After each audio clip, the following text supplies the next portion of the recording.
સુરત શહેરમાં જહાંગીરપુરા સ્થિત ઇસ્કોન મંદિરે ભગવાન જગન્નાથજી માટે તૈયાર કરાયેલો નવો ભવ્ય રથ મુંબઈથી સુરત પહોંચ્યો છે. અંદાજે 25 વર્ષ બાદ ભગવાન જગન્નાથની રથયાત્રામાં નવા રથનો સમાવેશ થતા આ વર્ષે રથયાત્રાની શોભામાં વિશેષ વધારો થવાનો છે. નવા રથના આગમનથી ભક્તોમાં આનંદ અને ઉત્સાહનું વાતાવરણ જોવા મળી રહ્યું છે. મુંબઈમાં વિશેષ કારીગરો દ્વારા પરંપરાગત શૈલી અને આધુનિક સુવિધાઓને ધ્યાનમાં રાખીને આ રથનું નિર્માણ કરવામાં આવ્યું છે.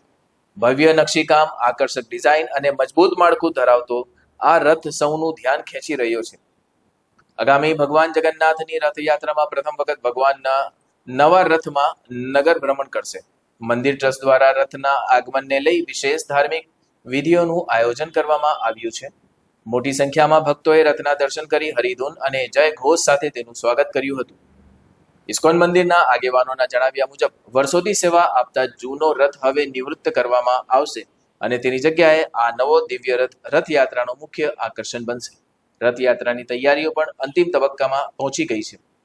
આ વર્ષે સુરતની પરંપરાગત રથયાત્રા નવા રથ સાથે વધુ ભવ્ય, દિવ્ય અને યાદગાર બનશે તેવી ભક્તોમાં અપેક્ષા વ્યક્ત થઈ રહી છે.